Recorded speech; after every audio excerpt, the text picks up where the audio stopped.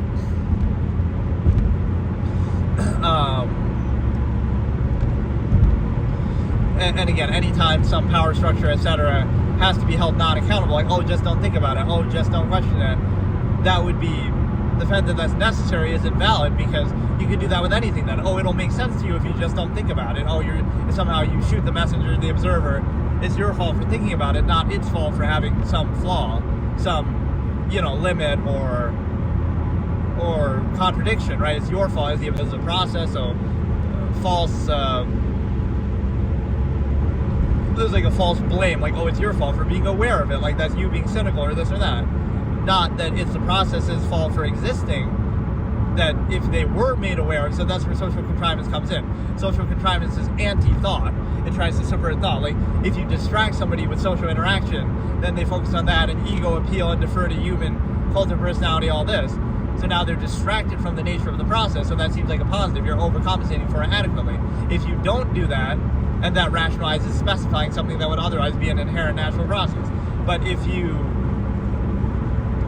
understand that, then what happens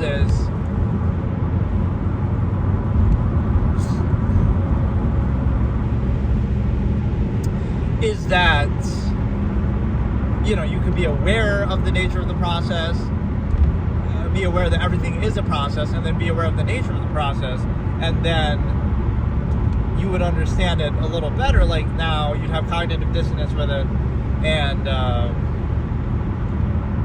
can't tell if my stream just crashed, actually. Hang on.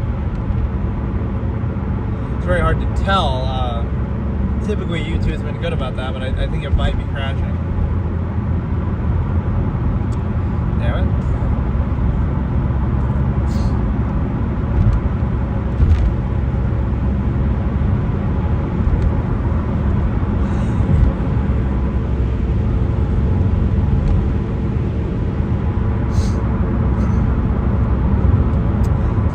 Intermission here, as it could be my other phone itself that is okay.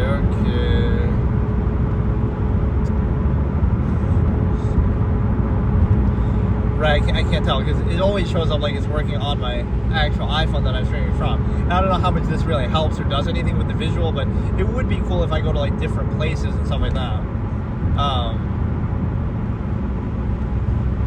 Okay. So everything is a process, everything is subjective, so it's, again, historically, just because a large number of people believe something does not make it credible or true. There have been countless things that we could ridicule right throughout history that people have believed, and things that we know by science now aren't true. I don't even have to give examples. Like, this is the whole stigma effect. You should already be aware of it. Just study history. But again, you're not studying it for a specific, like, oh, look how bad this one person was or this one era was. Don't specify the conflict. Understand the larger process that, right, nothing was credible to that extent. Nothing was, people were always part of a flawed process. To be very weary and skeptical of that. The way that people often define value is by appearances, which can easily be manipulated and controlled, by social contrivance, which can also be manipulated and controlled. So, all you would have to do is to become a leader would be, you have to appear the best way, have the right performative aspects, have the right clothes, have the right, background, whatever it might be, identity politics, and you have to just socially tell people what they want to hear. And if you did that, now you can come to a position of power and then do whatever you want. Like, all you would have to do is play that game that people take as absolute, but it's not. It's subjective. It can be controlled. It can be, people can be artificial. So that's all it would take. So then what would you say in hindsight? Well, that was just a bad person, or they were just a liar. But is it their fault for being a liar, or is it your fault for believing the lies and falling for it? Right? Like, at what point does the public have accountability there and be a little skeptical? Which there is somewhat of that skepticism in the modern day, but it doesn't really, it's not consistent. People still fall for, I'd want to have a beer with that guy. Like, why does that kind of thing matter? Why are we looking at it that way?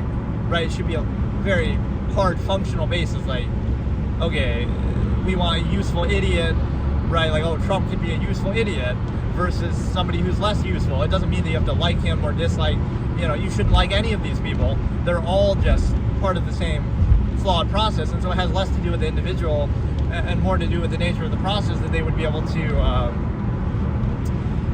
when you give people power. That's exactly, this is my logical razor here, as I say, power exists under the assumption that people are negative in nature and need to be restrained, right? So power exists under the premise that people need to be restrained. So in order to achieve that process, what do?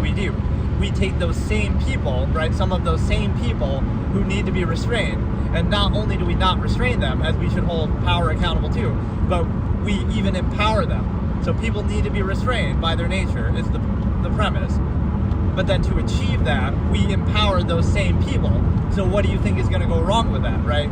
Those same people that need to be restrained too are not only not restrained, but they're even empowered, right? So there's a major contradiction there that would explain a lot of the problems of society, is that, right, obviously, we try to pretend like, oh no, but those people are the anointed, they're the special, they're chosen, they're better, right? That's why it turns into a popularity contest, but they have the same flaws, the same nature, right? Generally, we try to specify the conflict, but that's what it comes down to. I always talk about the initial versus the larger process, which would mean the initial would be like the specific thing in front of you. Like you see, oh, look at this person, they're so nice, or look at this person, they're being rude. Not that you see the larger process where, oh, they're only being nice to achieve the zero-sum mean, zero-sum end, right? So that only works if you accept your process as absolute, right? You accept your society and standard. Everything is perfect. Everything is absolute. Now it's just a matter of how well you can overcompensate for it or keep up appearances, rather than a healthy skeptical cynicism, accountability, trying to make it better, trying to have a standard, self-actualized inherent base, non-specify, sense of finality through an absolutist. All these things I've talked about before. So basically, you understand that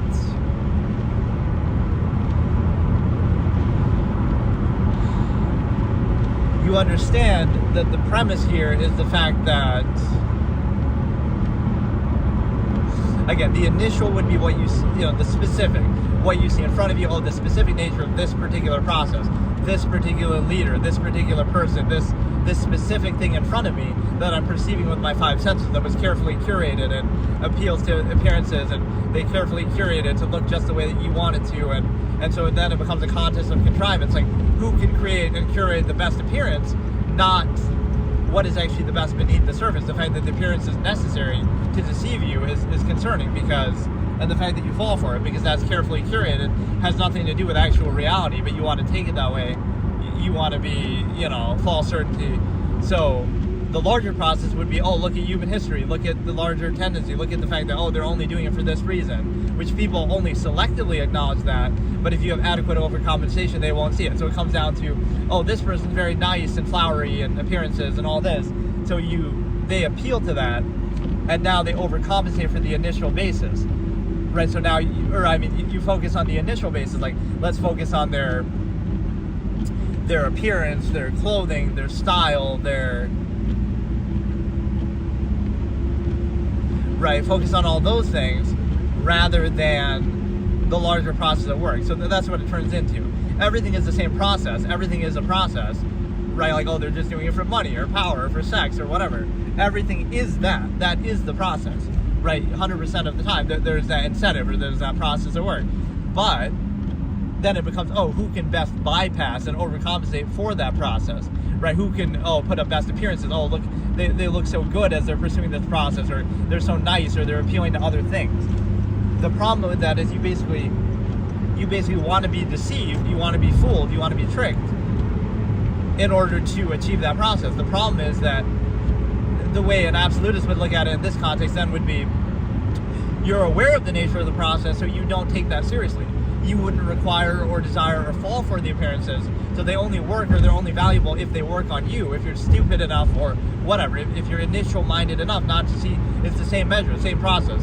If you think about it only at the surface level, you only perceive with your five senses, you'll be controlled by it. So who is the best at sort of fooling us or overcompensating or deceiving us or putting up an appearance that makes up for that hides the larger process, so we're only aware of the initial and then we're controlled by it, even if it's just to achieve dependent over extended pretense that's necessary to achieve the larger process. Or this is the way the absolutists would reveal this. They would be neutral, they wouldn't overcompensate for the process, so now you would just see the process for what it is. And if you have a problem with the process, then blame the process and try to change the process. Don't blame the individual for revealing that to you, right? And what it would show is that maybe that process is unnatural and flawed, like trying to specify the stimuli acme, or trying to specify or limit something and treat it as a false absolute, that it requires some censoring of reality and some artificial constant contrivance to uphold it, right? Doesn't mean it can't have a functional basis that you could argue, but it means that it's not absolute.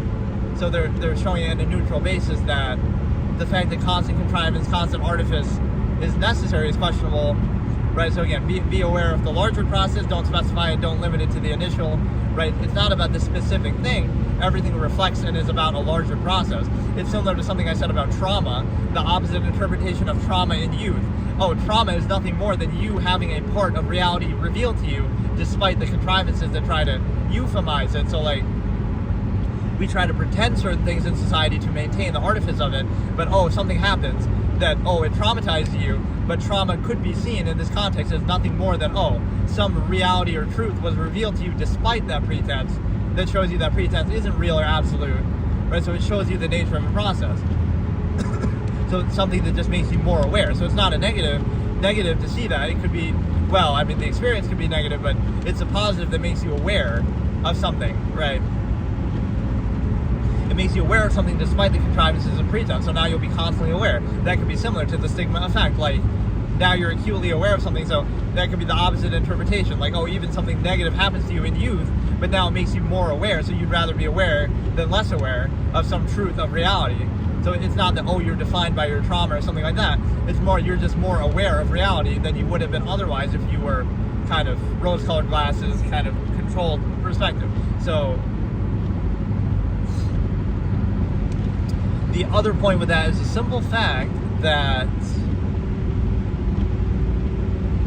again, it would reveal something to you. So again, even in a negative sense, you would say, like, you have a negative experience, but you take a positive out of it, opposite interpretation, because you say, you showed me all the things I don't want to be, or you showed me all the nature of reality that now I can account for, instead of, right, like there is some positive thing to that. By having a negative experience, you learn from it in the other way, so you understand how that came to be and how to prevent it, and that how to account for that in the future. And sort of, I had kind of a better way of saying it, but it's like a character in the story who would be thanking their parents for abusing them or doing something negative in a weird way, like, oh no, I'm not upset at you that you did that, I'm grateful that you did it so that I could see exactly how I wouldn't want to be like you, or how, reality actually is. You showed me how the world actually is, right? And so I'll somehow make a positive out of that.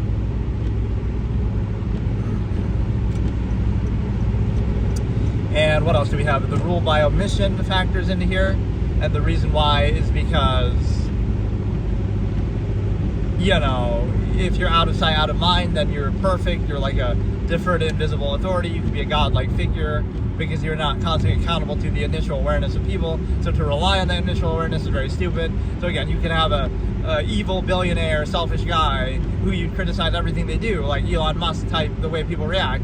And I like that. People fall for that. It doesn't mean Elon Musk isn't a flawed, imperfect guy, but it means that a lot of the other billionaires are just as bad, or maybe worse, but they're not as open about it. So you're punishing him for being open and vocal, whereas the rest of them will just be politically correct and quiet and say what you want to hear, right? So in a way, you're kind of criticizing honesty or punishing honesty, right? You can disagree with him and have issues with him, but it's missing the point that, yes, he's flawed, but you really think all the other billionaires are perfect, so you vouch for all of them because they're out of sight, out of mind. You don't know even who they are or what they think or anything.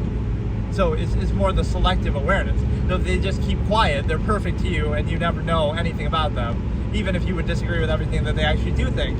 Or, you assume the best, you give them the benefit of the doubt. Or again, they only show you or say what you want to hear, like political correctness. So we need to get past that and say, no, it's a good thing that Elon Musk is honest and open about what he thinks, and everybody else should be that way too then. Or we shouldn't associate that with what they think. Like, okay, you can think whatever you want, but we still, it doesn't have to determine the products or things that you do. And so, again, it's not a question of a sound way. This is such a complex topic that I might need to do another episode on it, because like I make these mental notes, but I can't. It's a lot. That's when we do like the 0.5 episode. Yeah, this might be too much to do in one episode. I guess I'm pretty good at that. Like, I'm good at keeping mental track of it. Sometimes people think I'm doing a script or something, but I'm even not. Or like I said, if I do, I'll have these little notes of the topics.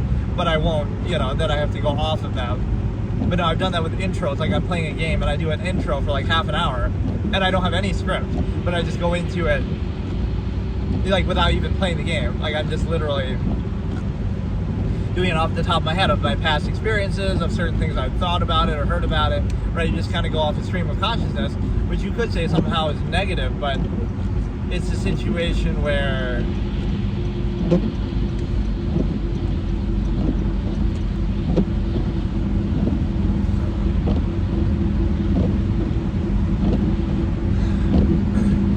yeah, what was I going to say? It's not a question of a sound process, but just something that you preconceive and treat as a default, right? Like your state of being in life. It's not actually based on anything. It's not actually based on anything truly sound. It's more just, you happen to live in this society, so you'll just reinforce it. When do we have, like, oh, you're a teenager and now you're rebelling against this false absolute that you've been indoctrinated into, that you didn't choose? Like, at what point do you self-actualize from there? No, like, how can you say that one way of doing things is absolute and perfect and right? You could argue like a functional basis, like, oh, it works, but something could work better by the same measure. You might have a different priority. You might have, you can't assume a person's intent or measure of priority. So how can you say that, right? It works to some extent, but it could work better by the same standard. Or who's to say that's the best thing to do? Like, or who's to say that's the end that society exists to achieve, which is often the longevity process, right? Who's to say that's even what they want to do?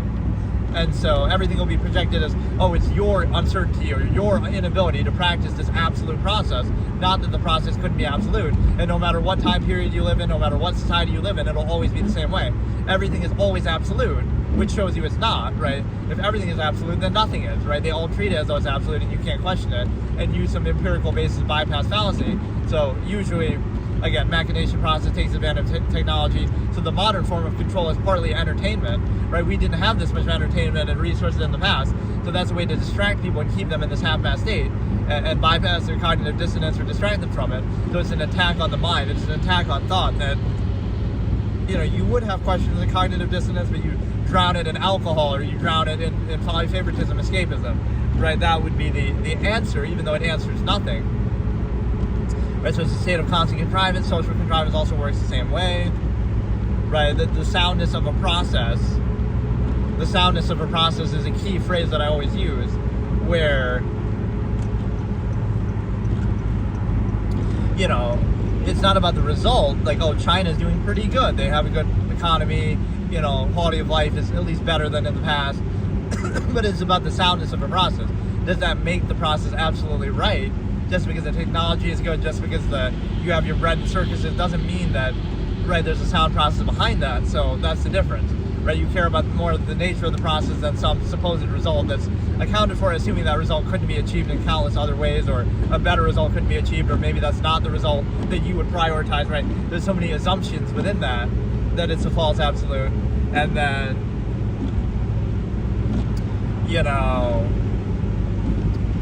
you have this default state that you just take for granted, that things are the way they are because that's the way they should be, even though the way they came about, if you trace it back, is sort of arbitrary, right? People just do things by force. They just took over this land. They just, it just happened to come about that way. It doesn't mean it's absolute. It might have worked to some degree, sure, but, right, there's a Darwinistic quality to that.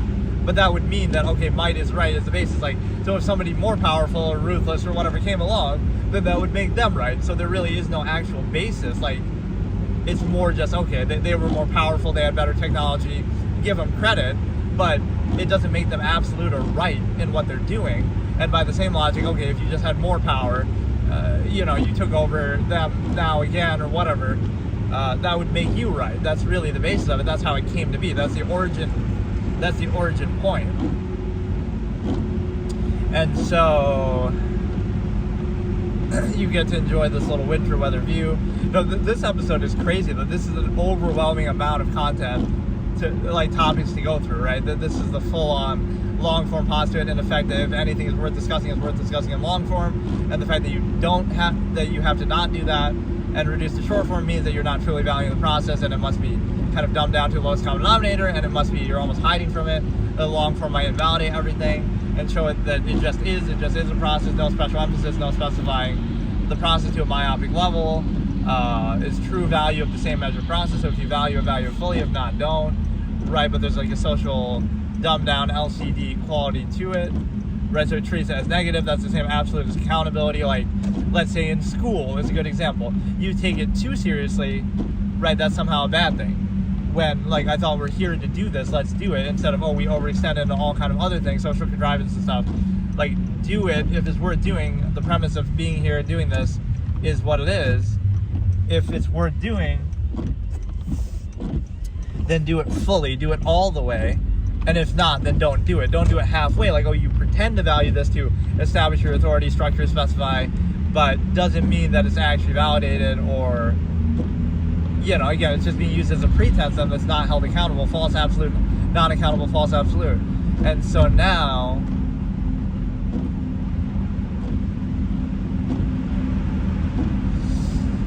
it's kind of like the same premise of taking something seriously. Like, oh, you're too serious. Why shouldn't you be able to be serious in life all the time? Why should you have to be non-serious and not think and do all that? Because, right, if what you're doing is a sound process, you should be able to, you know, you shouldn't need to overcompensate for it with performative aspects. Like, oh, look how nice or social or something.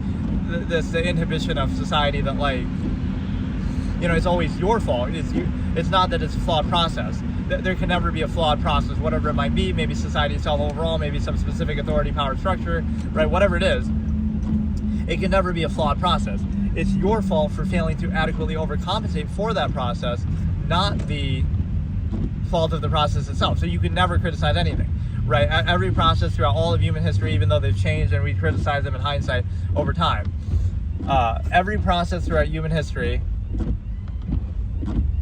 has been perfect, right? It's been perfect and sound and just no flaws, right? No flawed process. And anybody who questions it, oh, it's just your own entitlement that, oh, you can't deal with it or you struggle with it, or oh, it's your own lack of ability, that you lack the ability to adequately do it, right? So it's your fault for failing to overcompensate for the flawed process, not the fact that the process itself is flawed. Right, so you can never criticize anything because then, oh, you're just saying that because you're too lazy to do it, or you can't deal with it, you don't want to tolerate it. But why should you have to tolerate it if it's an unsound process, right? Maybe you don't need to, right? So there's some weird gratification. Oh, let's see how much you can tolerate and struggle and work with. Okay, but this is the absolutist minimalist mentality too that I talk about, is the fact that it'd be like, okay, you're the most patient person ever. You can wait forever. And it's a virtue to wait. So just wait forever. And it serves no purpose. Right? So the person who's the most patient would least want to wait because they realize the futility of it. It's just a way to control people and gratify. Don't feel gratified for waiting because it feels like you're only gratified because you're being controlled by it. Ideally, you could achieve the same thing without waiting. Or it'd be the same thing with like how much you can tolerate or how much you can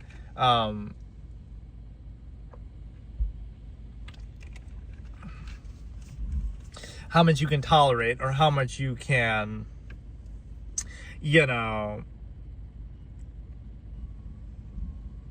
so okay, you can tolerate as much as possible, but then what's the point? Like, it's a zero-sum process, so you would rather tolerate less, and that's a big part of the premise of society too, is like the reaction relief.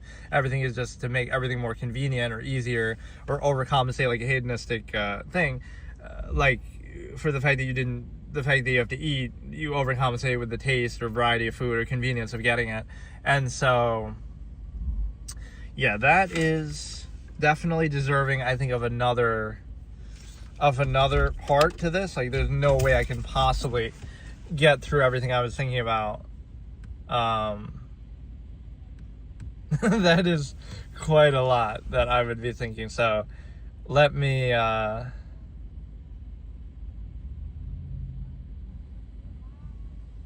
but no, yeah, it's the fact that, like, oh, it's a virtue to tolerate, or it's a virtue to wait, or it's a virtue to, work hard. Okay, then work as hard as you possibly can all the time. And it's a zero-sum process for self-interest anyway. So what is to feel gratified about? You're doing it for your own self-interest, and zero-sum means if you don't want as much zero-sum means, maybe you don't require as much. Maybe you're a minimalist. So you'll say, oh, a minimalist is lazy, but they don't need as much. They don't require as much.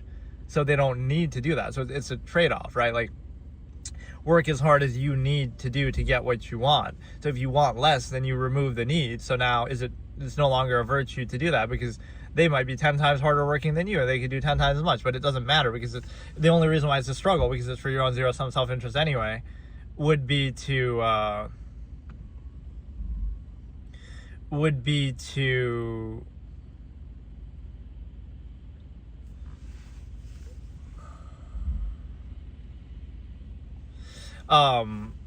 the problem is that you would do that forever. Then okay, it's a virtue to wait, so then just wait forever, right? But you're holding it accountable. Oh no, it's a virtue in a half-mast state. Like, okay, wait a little bit, but then if you wait too much, that's a bad thing. If you don't wait enough, that's a bad thing. But ideally, you would remove the need and say, okay, you shouldn't have to wait at all, because this is a zero-sum process. If you could do it without waiting, it's just net positive, just better, right? So it's a subversive argument. You're just saying something that would be negative is positive just because you're forced to deal with it, right? Rather than, okay, you can tolerate it, but, and again, what you have to tolerate? Oh, tolerate more, so you should feel gratified for it. But ideally, you wouldn't want to do that. So don't turn, it's like the anti-sins, or... right, like I had this whole thing where I went through like 7 deadly sins, but like in the opposite, like things that are considered virtues that are actually a trick. So like, oh, being patient, but they're just trying to make you wait. You'll be waiting your whole life for something, and it's just a way to control you. Or it'll be like, restraint, but that's just a way to control you. You could do the same thing, but just without being restrained, or there's, I can't remember exactly how I said it, but just being free and uninhibited versus that. So you have, I wish I remembered how to do it, like the anti-virtues, or let me try to end off with this, and I defer to this topic. Actually, this topic is insanely, like, most of these I've been able to get through most of what I want to talk about in one episode. I could go like 5 more episodes on this one, and I might very well do that. So let me try to think if I can remember this thing. The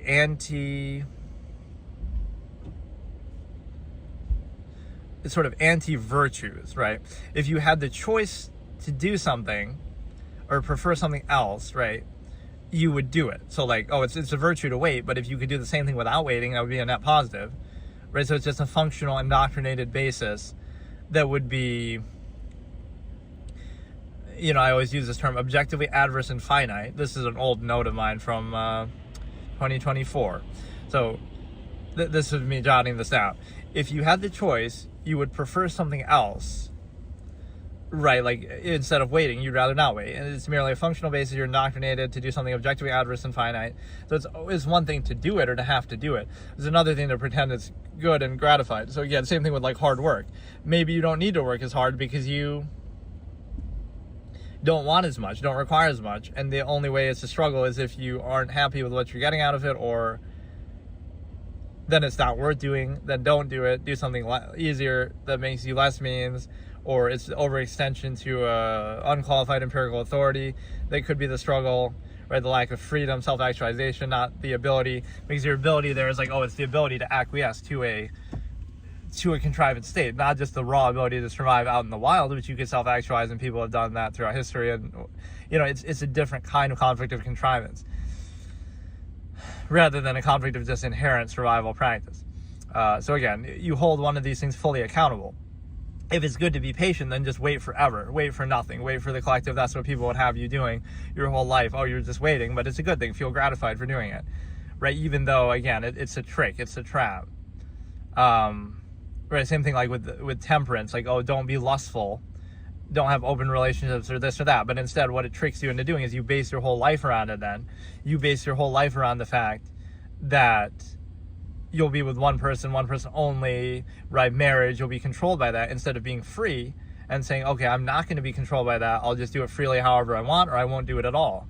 But you won't be limited, right? So it takes something that would be an inherent process and tries to control it and treat it as a false absolute. And so, right, if you're efficient, you're rude, right? If you're too efficient, you're rude. So like, these are positive things that are treated as negative. Like, you're efficient, that's a rude thing. Or you're faster or better at something, but oh, waiting would be a virtue. Or oh, you're you're free and uninhibited from some control structure like marriage, and then but no, you're actually lustful, and so it takes things that would be free and positive and turns them into negatives to try to control people, right, in a way that society can organize. And then it tries to appeal to your ego, like, oh no, it's a false absolute, like it's love, it's meant to be, and all of this. And so I swear I had much more on that. I had given a whole speech about it in the past, and I can't remember what it was, actually.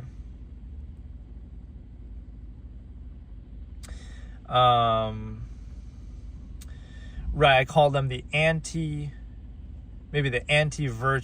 right? Or some, maybe I had a different name for it. Right, so things that seem positive, that are just used to control you, that is zero-sum process. So if they are positive, then do them fully. Do them just for the sake of doing them then. But then there's no point, right? Just waiting just for the sake of waiting. Then wait forever then. Oh, I'm the most patient person ever. So it accomplishes nothing. You'll just be waiting your whole life for nothing, and it's a negative. Or, again, like, oh, being hardworking. So then be the hardest working person ever. But it's tied to zero-sum means, right? First of all, oh, it could be selfish because you need more money or you get more out of it. Or, so like work harder than for less money if the virtue is working hard. No, like it should be tied to something. It should be rewarding for you. It should be worth it. Maybe you don't even require what you're getting out of it. So you're tricked into glorifying these certain things. Right, I'd framed it sort of as like a 7 deadly sin type of thing. 7 deadly virtues. Damn it, I must have called it something else because I know I had more. I know I had way more little notes and things on this, and I had discussed it in the past, but the problem is I don't save anything I do, so. Right, like being old is a virtue, age is a virtue. It just means, these are some of my random quotes, just means that the others and the young died for you, or it just means that you lasted in a contrivance state long, like you're adequately indoctrinated. Here's another one. Honesty is a negative. It's blunt, it's rude. And lying and being artificial is nice and positive. Right. So being genuine is fake. Or I mean, like being ignorant is genuine because you don't know better and aware of the process and won't reflect it to people back. And being ignorant is genuine because you don't know any better. And being aware is negative, and you're blamed for the nature of the process and associated with it, even though that reflects the same nature of the process that's present either way. Right, hold these all fully accountable. Patience is a virtue, so just wait forever for nothing. And would that be still good? Or again, hedonism is a bad thing. Love is a good thing. So then you're controlled and base your whole life around it instead of just being free and uninhibited and doing it as you see fit or not doing it at all. Instead, you got to base your whole life around it, be controlled by marriage and things like that. And then age being a virtue, like, oh, you just happen to exist for a long period of time. But anybody could do that. That doesn't validate anything you do or say. Honesty is a negative. It's blunt. It's rude. Right? You can't be too honest. You have to lie and suck up and be artificial. Then also, efficiency is rude. Right? Somehow it's a bad thing. Even though it's a zero-sum process, you're doing the same zero-sum process better or worse. You shouldn't need to overcompensate for it. Right, and society will take advantage of that too. Like if you're patient, then it'll make you wait. It'll try to, exploit your virtue. Right, again, efficiency is rude, honesty is rude. All these things that should be positive or normal are treated as a negative. So you're kind of controlled by this.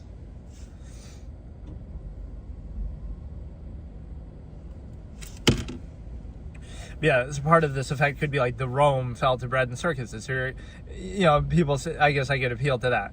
This is basically what the Stigma effect would be, the original, because of course I discussed this probably long before, not that the expression Rome fell to bread and circuses or that whole discussion had been had, but it's the embodiment of that sort of mentality that you should think about that every day, right? I often, there's some quote like that people use, right, in social media. I often find myself thinking about Rome every day. I don't know if that's specifically what they mean, like the fact that Rome fell or something else, but you should be aware of that every day, that, oh, the greatest empire maybe ever, or whatever, one of them, fell to its own complacency and bread and circuses, and we're in a very similar situation today where we have all these technology and luxuries.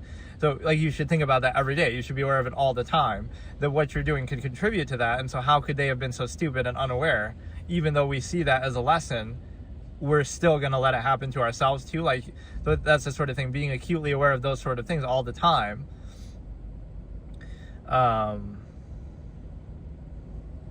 And yeah, like, don't attach virtue to what is simply merit and value and just a zero-sum process practice.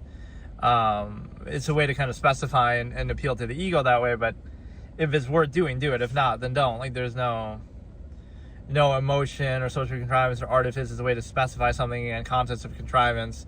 Right,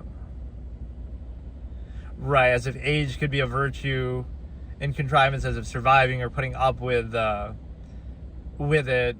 It just means you're a tamed animal, stupid and weak, and you've been adequately indoctrinated. You have no will to fully measure, self-actualize. You have no standard. You'd be stupid if you're aware of the nature of the process, like that you are inhibited by that. Initial mindedness, take awareness of the inherent way to control people, right? Like, you take a way to control people and you gratify and glorify it like as love is meant to be. It's not just a social construct like marriage to try to control people. It bypasses critical thinking. It's the non-basic self, dependent over extended pretense, but you pretend to something more to gratify, glorify, to specify. That's one of the key tricks, right? How do you specify the stimuli acme, like, okay, sexual, everything? How do you specify that to one person? And you appeal to the ego. First of all, why do you do it? Because society tells you to do it. But how do you do it? You don't tell people, oh, it's just a functional basis to control people, easier for a family system. You do it because, again, society tells you to do it, but then also you appeal to the ego, like, oh no, it's love, it's meant to be, it's absolute, to try to false absolute to specify is always one of my things. And then even if something is functional, even if something is a functional basis, you defer to the collective and it'll be inconsistent with that as a pretense. Like, for example, again, you'll say, okay, well, what validates this contrivance state or power structure is the functional state that we're in, the technology we have, things like that. But it doesn't mean that it's absolute, right? You could hold it accountable to that same thing as a pretense, and it wouldn't necessarily, again, something can be functional, but it doesn't have to be absolute. Something else could work better, but it's already established, so you just mindlessly accept it.